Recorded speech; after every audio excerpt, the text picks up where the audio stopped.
Why you feel lost? Carl Jung and the Search for Meaning, Intro, Emotional Hook. There comes a time in life. Jung once said, when the question of meaning arises as the most urgent of all. Have you ever woken up and thought, what am I even doing with my life? You scroll, you talk, you work, but somewhere beneath all of that, something feels off. A quiet voice inside whispers, what's the point of all this? If you've ever felt that, you're not broken, you're not lost, you're simply being honest. And today, we're going to explore what Carl Jung would say about this feeling.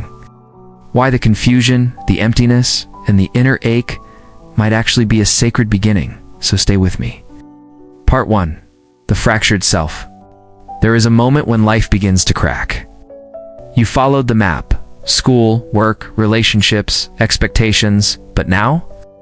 The map feels useless. The routine continues, but something's missing. Jung called this the tension of opposites. Your outer life no longer matches your inner world. The mask you wear starts to slip. You laugh without joy. You achieve without feeling. Connect but feel alone. You aren't broken. You're dislocated. Split, and in that split, your soul begins to stir. Part 2. The Call of the Soul. Jung believed the soul calls you through discomfort, that inner ache. It's your invitation inward, because the world cannot give you what you're looking for. Meaning doesn't arrive from the outside in. It arises when you stop running from yourself, and yes, it hurts. But this pain, this emptiness, is the crack where light begins to enter. Part 3. The descent begins. Modern life celebrates ascent, hustle, success, forward motion. But Jung taught, real transformation begins in descent. When you lose direction, when the image of who you were falls apart, this is not failure. This is the beginning of initiation. In Jungian terms, it is the start of the night sea journey. You feel lost, but you're not lost. You're being pulled inward. Part 4. Meeting the shadow. In the descent, you meet the parts of yourself you've buried. Your anger, your shame, your envy, your longing. This is your shadow, Jung said. The shadow is everything we refuse to see about ourselves. To move forward, you must stop fighting it. You must see it.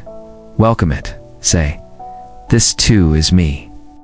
Because meaning cannot be found in light alone. It lives in the union of opposites. Wholeness means embracing even the darkness. Part 5. Individuation begins. Jung called this sacred process individuation. It is the path of becoming who you truly are, not your persona, not what others expect, but you, the real you. And that process often looks like disobedience, saying no, disappointing others, walking away, but for the first time, you're not abandoning yourself. You are reclaiming your life. And in that meaning begins to rise. Part 6. The return to stillness. As the old self dies, the soul speaks again.